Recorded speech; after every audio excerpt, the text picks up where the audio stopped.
Ano po, kami po ang Group 8 at kami po yung research namin ay room availability with 3D map and infrared sensor. And then yung una po namin ipapakita ko po sa inyo yung 3D mappings namin. Bali ito po, as you can see hindi pa po parang may nakikita po yung lutang pero hindi pa po tapos dahil hindi po hindi po siya pantay yung lupa po natin sa school kaya hindi ko pa po inaayos ko pa po namin. And then, yung isa po is the infrared sensor, which is, ito po. Ito po yung sensor namin. Hmm. Pero yung sensor po namin ay nakapag-detect po siya ng in and out. And then yung uh, conditions po namin to make the room occupied is 10 conditions po. I'll give you a demo po. Ganyan po siya. And then, kapag po nag-10, magiging occupied po siya.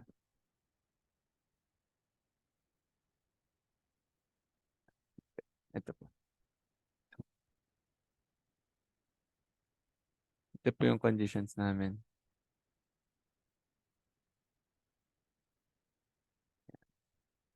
Bale, ito na po yung pinaka-game. Parang game po siya kasi.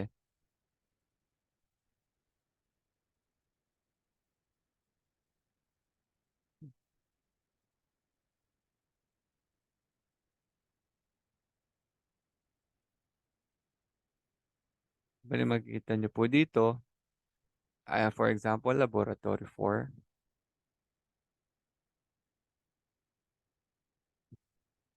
Ito po yung animations niya.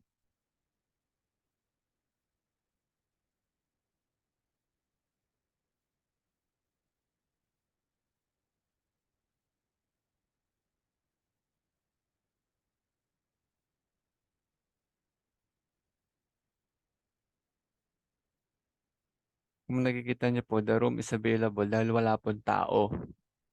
Gagawin po natin siyang may tao. Bali, sa sensor po namin. So, kasi po, mayroon ng 10 pumasok. And then, naging occupied po yung room. Ganun po yung conditions namin dahil po, may minsan po, may mga pumapasok lang. Hindi naman mga naglilinis, ganyan po, mga i- ah, i-immersions. And then for the second po is ah, yung added features po namin is to join the session. Ito po. If makita niyo po dito, enter your name, ah, there po, group 8. And pwede po ditong host session, join session, tsaka local session. If if nagkataka po kayo kung merong po ganito, dahil ito po yung session na pwede po kayong magkita. Like, and computer to another computer. If yung ganyan po. Pwede po siyang pang LAN network. Pwede din po siyang online. Like join session po. Then in-next po natin. Then, if wala po kayong nakikita na naka-open for the host session, gusto niyo po ng specific IP address, pwede niyo pong ilagay dito.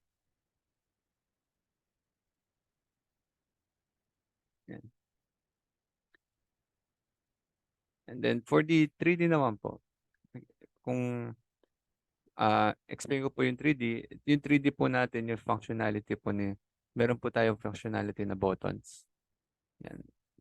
Ito po, nag-lead po sa atin for the specific room, like Computer Laboratory 1. Yan. Computer Laboratory 1 po. Yan.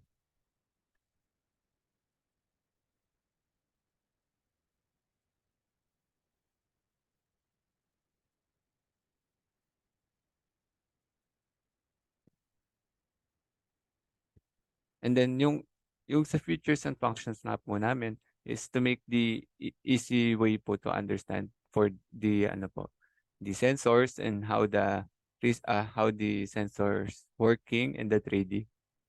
And for the 3D po, naglagay po kami ng buttons for easily access po sa mga rooms if available po or hindi.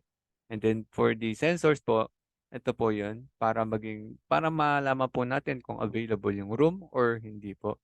Ayan po, kung nakita niyo po kanina, the room is occupied po. Ayan, hanggang ngayon po, and then babawasan po natin siya, and ayan po, nabawasan na po natin siya, bali may dalawa po lumabas kanina, bali 8 na lang po yung tao sa room, and then available na po siya, and the room is available dahil po ang conditions po natin is 10 people lang. Kapag po umabot na ng 10 people pataas, dun na po nagiging occupied yung room.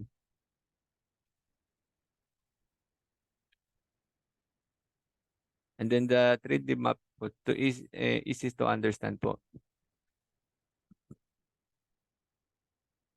Gaya po ng sabi ko kanina, ongoing po yung sa landscape dahil po hindi po pantay yung landscape po natin. Ito po yung sa faculty room. Ayan.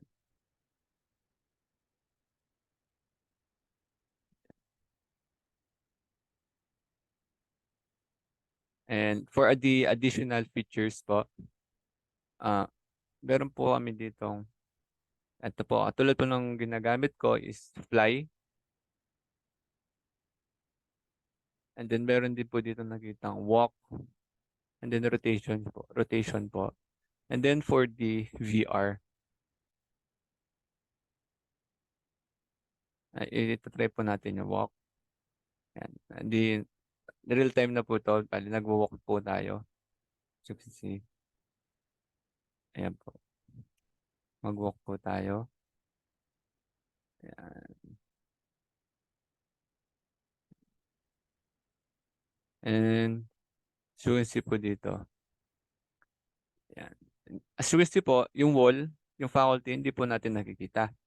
Meron po kaming in-add na features for for the users to use. Yung hold nyo lang po yung spacebar.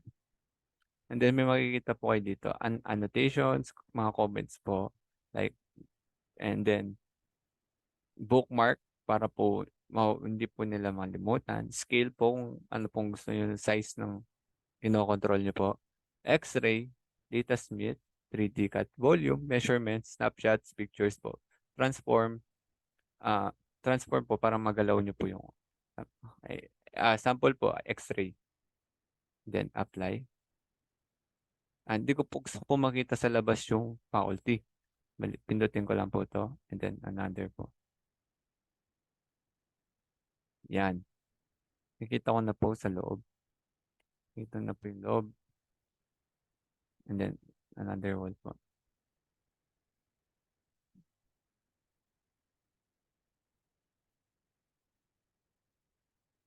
At pwede po natin i-reset yan.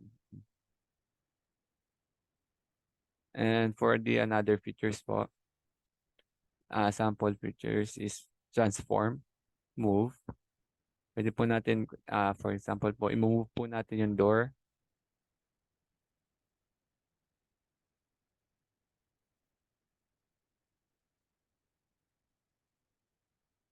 Naka.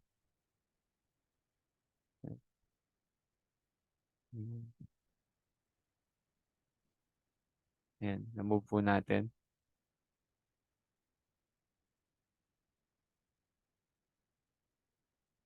And then again, pwede po natin reset all. Babalik po siya. Hmm. And, bali, para naman po sa mga limit po namin is, ang limit po namin, like a scope and limitations. Wait, ayun po, given po sa limited scope for the research po namin for the room monitoring. Um, yung system po namin magfo-focus lang po siya sa single computer laboratory sa DCSA department, building po natin. Instead po na i-cover po namin yung 7 rooms. And then another po, yung challenges po namin through through data um, ano po, challenges as data tampering po dahil din sa connections nga po dahil mahina po yung connection po sa PSAU. And need po kasi ng internet para po yung room is real time po kasi para po yung data po natin nata-transfer po agad bali hindi po siya late if ever man na available po or occupied may gumagamit man po o wala. Hindi po siya late sa updates sa room.